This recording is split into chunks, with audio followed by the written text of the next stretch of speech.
शिवालय का दीपदान हम आप लोगों से भी कहेंगे, कभी एक बार प्रैक्टिकल करो। 1 वर्ष का कोई भिक्षा मांगने वाला भी है ना, बहुत दरिद्रता उसकी जिंदगी में है, बहुत गरीब बड़ा है, उसके पास खाने तक के लाले पड़ रहे हैं, तो हम उनसे एक निवेदन करेंगे कि प्रयास करो 1 वर्ष। ये 7 जगह हैं जहां पर कभी एक जगह का नियम बना लो, या तो बेलपत्री के पेड़ के नीचे, या शमी के वृक्ष के नीचे, या पीपल के वृक्ष के नीचे, या आंवले के वृक्ष के नीचे, या बट वृक्ष के नीचे, या शंकर भगवान के शिवालय में, या अपने घर के दरवाजे के बाहर। ये 7 स्थान हैं, इसमें से कोई एक स्थान आप चुन लो। एक दिन भी नागा नहीं होना चाहिए, एक दिन भी कैंसिल नहीं होना चाहिए, एक दिन भी उसमें कहीं अड़चन नहीं आना चाहिए। 1 वर्ष ये 7 स्थान में से कोई एक स्थान पर 1 वर्ष तक रोज शाम के समय प्रदोष काल में दिया लगाना चालू करो। भले वो दिया 2 मिनट जले, पर प्रदोष काल में अगर तुमने एक जगह का भी नियम ले लिया 1 साल का, फिर हमको बताना कि मेरे कुबेरेश्वर बाबा ने तुम्हारे घर में संपदा की कमी तो नहीं रखी। वो भंडार भरने में कमी नहीं रखता, भंडार भरता। एक स्थान चुन लो, या तो पीपल का वृक्ष चुन लो, या आंवले का वृक्ष चुन लो, या फिर शमी का वृक्ष चुन लो, या फिर आप बेलपत्री का या बट वृक्ष। वहां नहीं जा सकते तो शिवालय चुन लो, शंकर का मंदिर। वहां भी नहीं जा सकते तो अपने घर के दरवाजे के बाहर।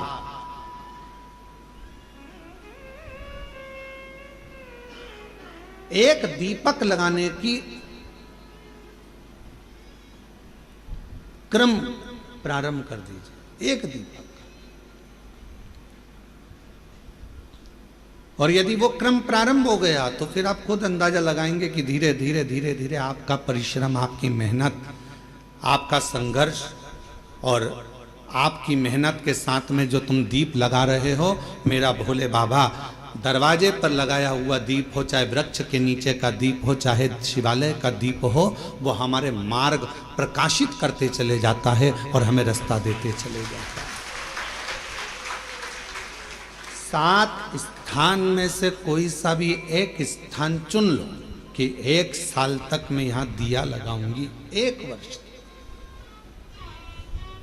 हम ये नहीं कर रहे कि बहुत सारा उसमें घी भरो, आप तो बत्ती गीली करो और उसको ही लगा दो, बस बहुत है। 1 वर्ष।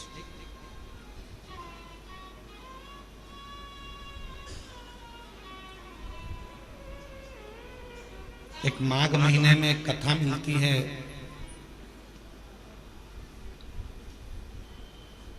माघ मास के शिवरात्रि की एक कथा मिलती है, जिसमें वर्णन आता है कि जैसे ये 7 स्थान कार्तिक मास में वर्णन किया गया दीप के लिए, उसी तरह माघ मास की कथा कहती है शिवरात्रि की कि यही 7 द्वार,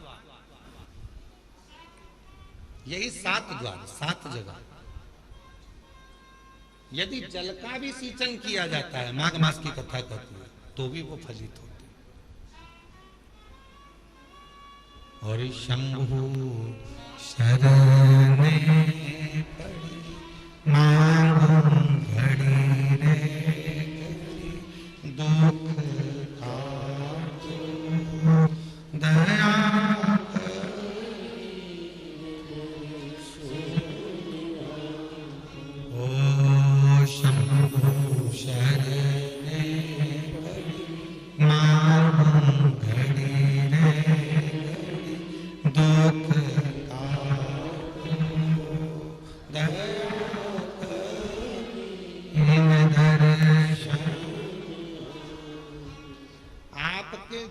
परमात्मा की चौखट पर दीप जलाने से, या अपने घर के बाहर दीप जलाने से, या पंच वृक्ष के नीचे दीप जलाने से दुख धीरे धीरे समाप्त हो ही जाता है।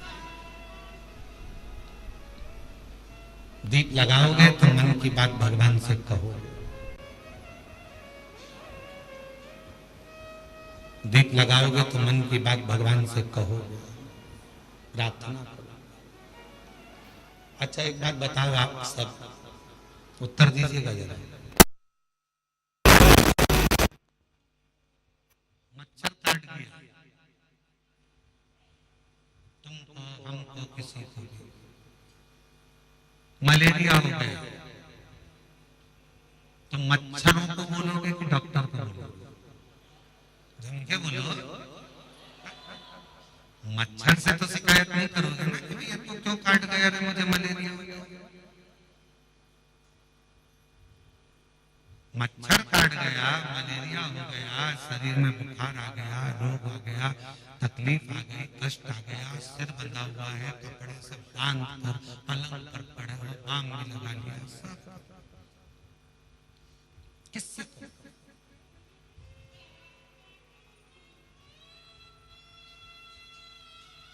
मच्छर ने तो दुख दिया, मच्छर ने तो तकलीफ दी, मच्छर ने तो कष्ट दिया, पर बोल किससे रहे हो? जम के बोलो डॉक्टर। मच्छर से शिकायत नहीं कर रहे, डॉक्टर के पास जाकर बोलोगे कि डॉक्टर साहब ये मेरे को बुखार आ गया, ये हो गया, तो कहा मच्छर काट गया तुमको, तुम्हें मलेरिया हो गया। गए किसके पास? डॉक्टर के। मच्छर के पास नहीं गए। उसी तरह जैसे मच्छर दुख देता है तो डॉक्टर के पास जाकर शिकायत करते हो, विनय करते हो कि डॉक्टर साहब मुझे ये तकलीफ है। उसी तरह शिव पुराण की कथा कहती है, जब परिवार के लोग, संसार के लोग, कुटुंब के लोग, अपने लोग या दुनिया के लोग आपको जब दुख दें, तकलीफ दें, तो तुम किसके पास जाकर कहोगे? दुनिया वालों से नहीं। दुनिया वालों से कहोगे तो और काट खाएंगे मच्छर।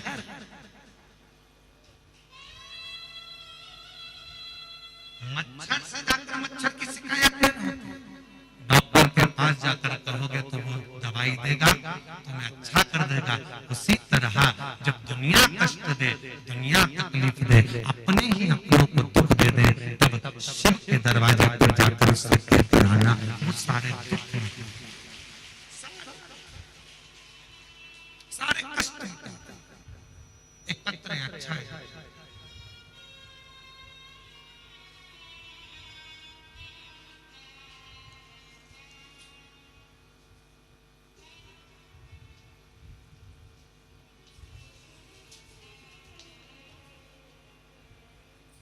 गुरु जी प्रणाम।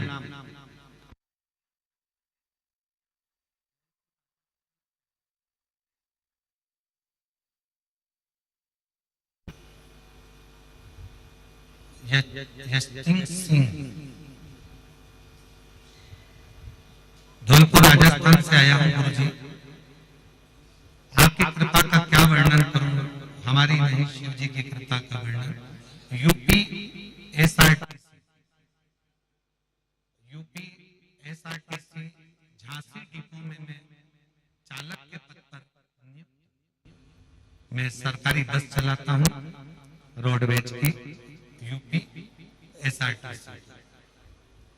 कहीं बैठे हो तो एक बेलपत्र लेने के लिए पीछे से आ सकते हैं। झांसी डिपो में मैं चालक हूँ, झांसी में मैं बस चलाता हूँ, यूपी एसआरटीसी की गाड़ी झांसी से मेरठ चलाता हूँ। गुरुजी झांसी से मेरठ तक की मैं गाड़ी चलाता हूँ। आपकी कथा बस में, जब मैं बस चलाता हूँ उस समय पर मैं आपकी कथा चालू कर देता हूँ और बस में वो कथा चलती रहती है। तभी एक मुसलमान भाई आरिफ जिनका नाम है, वो आगरा से हापुड़ जा रहा था और जब हापुड़ से आरिफ नाम का एक मुसलमान भाई आगरा से हापुड़ जा रहा था, तब वह कथा सुन रहा था।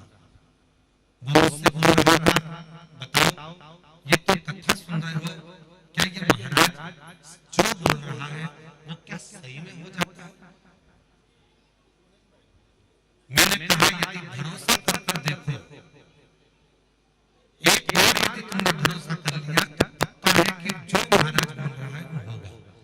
गुरुजी मेरा तो पूरा भरोसा था, पर वो आरिफ आपकी बात पर भरोसा नहीं कर रहा था। उसने कहा मैं एक बार इस महाराज का प्रवचन सुनूंगा, और उसने पूरा प्रवचन निकाला। आखिरी में मैंने उससे पूछा कि तुझे प्रॉब्लम क्या है? उसने कहा मेरी बेटी को कैंसर है। डॉक्टरों ने जवाब दे दिया वो अब बच नहीं सकती है। अगर तुम कहते हो कि महाराज कह रहा है कि शिव जी पे चढ़ा हुआ जल पीने से, रुद्राक्ष का पानी पीने से, शंकर की आराधना करने से हो सकता है, तो क्या मुझे तुम्हारे पास कोई रुद्राक्ष मिलेगा? गुरुजी, मेरे गले में आपके यहाँ का रुद्राक्ष पड़ा था, मैंने उस आरिफ को दे दिया। उसने घर जाकर उस रुद्राक्ष को पानी में गलाकर शिव जी को चढ़ाकर पानी पिलाना प्रारंभ करा। गुरुदेव, आज मैं बाबा को धन्यवाद देने के लिए आया हूँ, और वो आरिफ भाई भी आए हैं जिनकी बेटी कैंसर से मुक्त हो गई।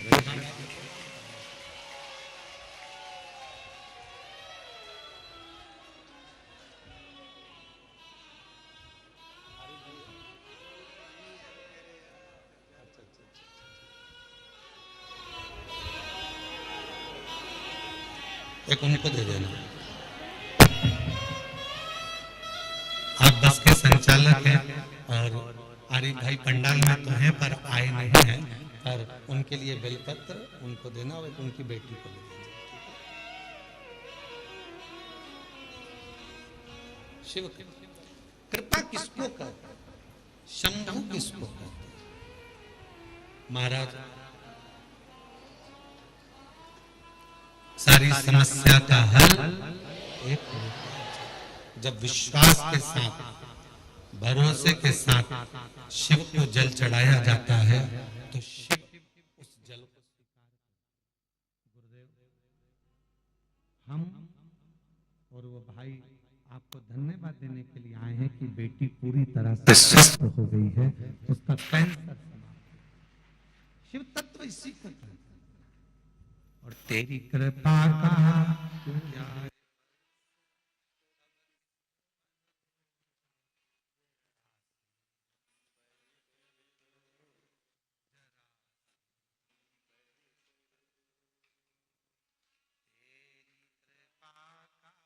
क्या है भरोसा, कब किस पर हो, जरा सी हम पर कर दो, जरा सी हम पर कर दो।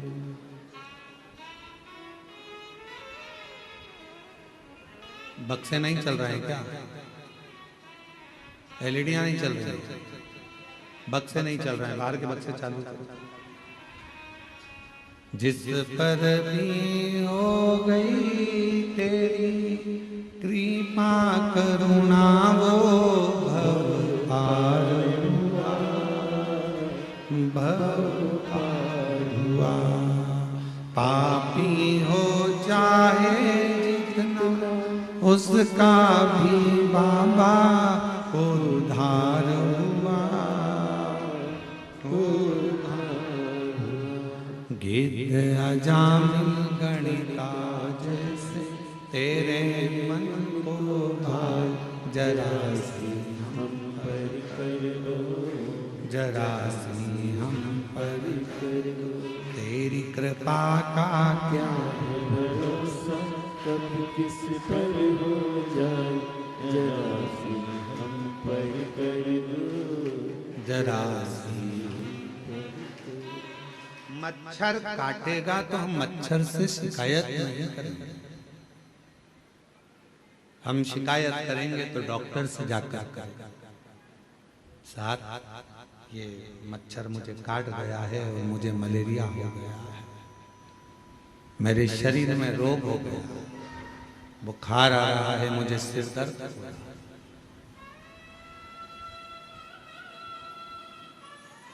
उसी तरह जब दुनिया के मच्छर हमें काटते हैं, संसार के लोग जब कष्ट देते हैं, अपने पर्याय सब, जब दुनिया ताना देती है, अपशब्द कहती है, तब दुनिया वालों से जाकर मत कहो, पड़ोसी से, अड़ोसी से, रिश्तेदार से, इनसे मत कहो। कहना है तो एक बार कुबेरेश्वर बाबा के दरवाजे पर जाकर कहो कि ये तकलीफ। ये कष्ट निभाएगा,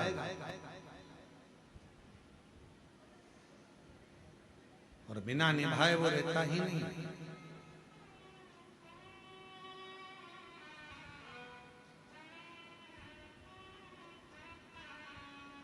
रील में और रियल में बहुत बड़ा अंतर है। रील बनाना सरल है, पर रियल लाइफ को जीना कठिन है।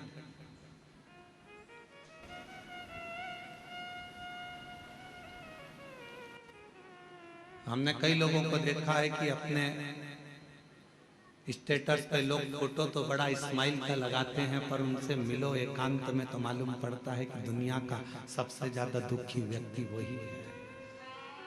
फोटो तो स्माइल का लगाया है, हंसते हंसते लगाया है, पर उसके अंदर कितना दर्द छुपा हुआ है वही जानता है। उसके भीतर कितना दर्द। हम कुबेरेश्वर बाबा से आप लोगों से ज्यादा तो हमारा मिलना नहीं होता। आप भी कई लोग आए हैं 24 घंटे, 2 दिन 3 दिन 4 दिन यहाँ रुके हैं। आपने देखा होगा हम बाहर नहीं मिलते, अपने अनुष्ठान में अपने जप में लगे रहते हैं, भजन करना। और बाबा से एक ही प्रार्थना करते रहते हैं, तेरी चौखट के अंदर जो प्रवेश कर जाए, इस कुबेरेश्वर बाबा की धरा पर जब कोई आ जाए तो इतनी कृपा जरूर करना कि वो 3 महीने में झोली भर कर वापिस आ जाए। वो खाली ना,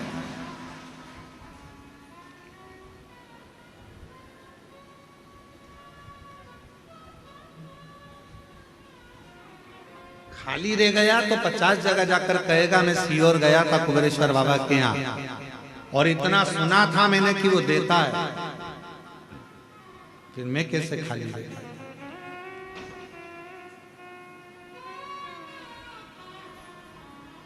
और हम आप लोगों से भी कहेंगे ये कुबेरेश्वर बाबा की धरा है, कंकर शंकर की भूमि है। यहाँ विश्वास अगर आपके दिल में है तो शिव दिए बिना नहीं रह सकता। एकांत में बैठकर 108 बार श्री शिवाय नमस्तुभ्यम बोलो, 5 कंकर बीन कर उसका पूजन करो, उसको शिव मानकर उसकी आराधना कर कर उससे प्रार्थना करो। बाबा बहुत आस लेकर आया हूं, मेरे बाबा, मेरे भोलेनाथ, मेरे शंकर, सब दूर से हार चुका हूं, तब आखिरी में तेरे दरवाजे आया। और अगर तेरे दरवाजे से भी खाली चला जाऊंगा तो फिर कहां जाऊंगा। अब ये श्वास तेरी है, शरीर तेरा है, घर तेरा है, परिवार तेरा है। जैसे तूने आज मुझे अपने धाम में बुलाया, पूजन करवाई, ऐसी कृपा करना कि मुझे फिर वापस खूब देना, खूब कृपा करना, स्वस्थ होकर परिवार के साथ आनंद के साथ तेरे धाम फिर आऊं और फिर पूजन कर। ऐसी कृपा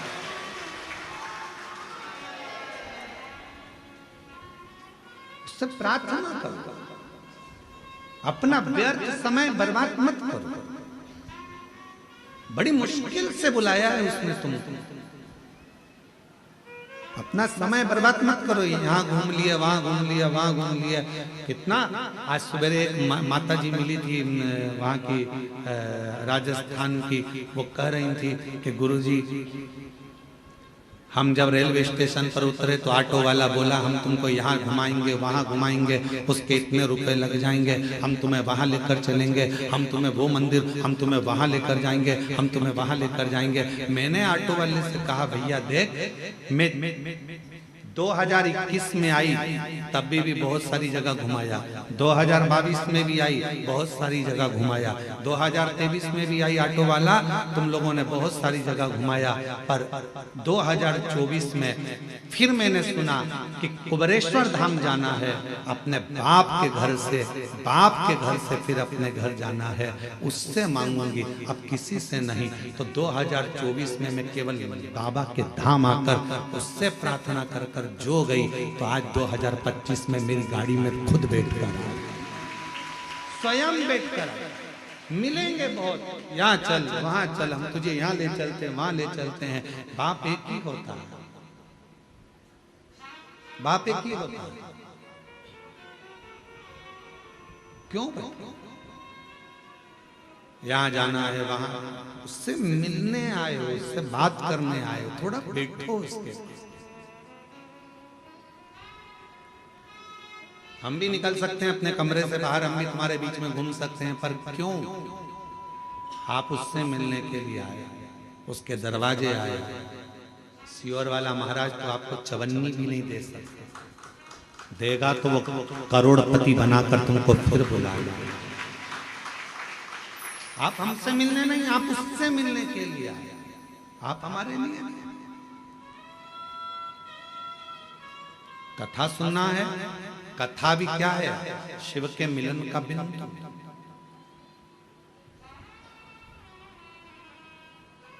शंकर से मिलन का बिंदु है शिव महापुराण की कथा। रुक्मणी जी को भगवान कृष्ण कैसे मिले थे? ना तो रुक्मणी जी ने कभी कृष्ण को देखा था, ना भगवान कृष्ण ने रुक्मणी जी को देखा था। फिर मिलन हुआ कैसे? केवल एक बात पर मिलन हुआ कि रुक्मणी जी ने रोज किसी ना किसी मुख से भगवान कृष्ण का चरित्र सुना। कृष्ण ऐसे हैं, कृष्ण वैसे हैं, कृष्ण की लीला ऐसी है, कृष्ण की लीला वैसी है। रुक्मणी जी ने सोच लिया अब तो कृष्ण को अपना बनाऊंगी और मैं कृष्ण की हो जाऊंगी। आखिरी में भगवान कृष्ण को रुक्मणी को अपना बनाना पड़ा और रुक्मणी के कृष्ण हो गए। जरा विचार, कथा शिव के करीब लेकर जाता है। कई लोग कहते हैं गुरुजी भगवान के 24 अवतार हुए। हम कहते हैं सतयुग, त्रेता और द्वापर, 3 युग मिलाकर भगवान के 24 अवतार हुए हैं। कितने? जम के बोलो जरा। 24। भागवत में इसका वर्णन, कोई अवतार सतयुग में हुआ, कोई अवतार त्रेता में हुआ, कोई अवतार द्वापर में हुआ। पर भगवान देवाधिदेव महादेव को सबसे ज्यादा प्रिय अगर कोई युग है तो ये कलयुग है। क्यों? शिव जी कहते हैं कि 3 युग मिलाकर 24 अवतार हुए हैं, पर मात्र कलयुग में भगवान कहते हैं कि 55 अवतार हुए हैं। केवल कलयुग अकेले। कहा गुरुजी 55 अवतार कैसे? तो किसी ने पूछा कि केवल अकेले कलयुग में भगवान के 55 अवतार? हाँ, कभी श्रीमद वल्लभाचार्य जी के रूप में, कभी श्री रामानुजाचार्य के रूप में, कभी श्री निम्बार्काचार्य के रूप में, कभी नामदेव जी के रूप में, कभी मीराबाई के रूप में, कभी कर्माबाई के रूप में, कभी तुकाराम जी के रूप में, कभी छत्रपति वीर शिवाजी के रूप में, कभी स्वामी समर्थ के रूप में, कभी रामकृष्ण परमहंस के रूप में, कभी स्वामी विवेकानंद के रूप में। ये भगवान के ही तो अवतार है। 3 युग मिलाकर 24 अवतार हुए हैं, पर कलयुग अकेले में भगवान ने 55 अवतार ले लिए। इतने संत, इतने साधु जिन्होंने भक्ति कर कर भगवान को प्राप्त करा, वो भगवान का ही तो स्वरूप। जितने भक्त सतयुग में नहीं हुए, जितने भक्त द्वापर में नहीं हुए, त्रेता में नहीं हुए, उससे ज्यादा भगवान के भक्त कलयुग में पैदा हुए, जिन्होंने भक्ति कर कर सारे जनमानस को कृतार्थ किया। ये अवतार जितने साधु, सन्यासी, तपस्वी, साधक, उपासक जो भगवान की अविरल भक्ति में डूबे हुए हैं, वो भगवान का ही तो एक प्रतिबिंब है, भगवान का ही तो स्वरूप है। एक गीत की लाइन है, तुझ में रब दिखता है यारा में क्या? आप उसको ढूंढो, और जब उस स्वरूप को किसी में देखते हैं तो वो उसमें नजर आता है। क्यों आए कुबरेश्वर धाम? कथा सुनने के लिए। क्यों आए कुबरेश्वर धाम? बाबा से बोलने के लिए। क्यों आए कुबरेश्वर धाम? बाबा से विनय करने के लिए, निवेदन करने।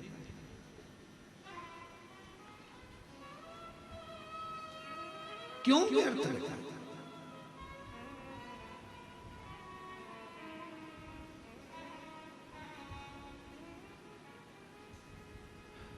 कुबेरेश्वर बाबा की धरा पर मेरी माताएं, मेरी जीजियां भी आती हैं, जिनके संतान नहीं है, वो भी आकर अगर दंडवत करती है, वहां की मिट्टी जब वो सोती है प्रणाम करती हैं, उस रज को अपने शरीर पर लगा लेती हैं, उसको प्रणाम करती हैं, नमन करती हैं, तो माँ कहीं ना कहीं किसी रूप में ना जाने वो पृथ्वी माता भी कृपा कर कर कहीं शिव को कंकर शंकर का स्पर्श होकर उसका गोद भरा जाए।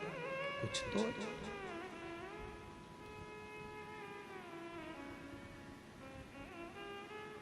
रील बनाना सरल है पर रियल लाइफ को जीना कठिन है। स्माइल देकर रील तो बना लोगे, थोड़ा नाटक भी कर लोगे, हंस भी लोगे, बोल भी लोगे, आनंद ले लोगे।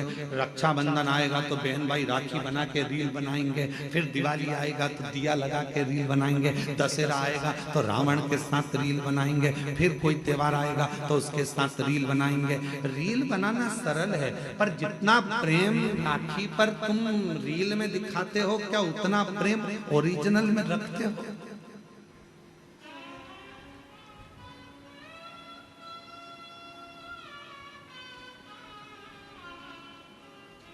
रील बनाना सरल है। एक फिल्म का निर्माण करना सरल है। पूरी फिल्म में देखो, एक लड़का बता देते, एक लड़की बता देते, एक दो दुश्मन बताते थे और पूरा घुमा फिरा कर झगड़ा लड़ाई पंगड़ा सब दिखाएंगे। आखिरी में फिल्म कहाँ खत्म होती है? जहां लड़का लड़की की शादी होती है। ठीक है, बोलो बोलो जम के तो बोलो। फिल्म का वहां पर एंड हो गया, पर हकीकत में फिल्म का तो वहां एंड हो गया, पर अब बताना था फिल्म वालों को कि शादी के बाद क्या क्या होता है। अब सास को निभा, ससुर को निभा, रिश्ते निभा, जेठानी को निभा, ननंद को निभा। फिल्म ऐसी बनना चाहिए कि जिसमें रियल लाइफ हो और जिसमें यह दिखाया जाए कि ननंद बहन होती है, सास माँ होती है, ससुर पिता होता है, जेठ देवर ये हमारे अपने होते हैं, जिनको निभाया जाए, तोड़ा नहीं जाए।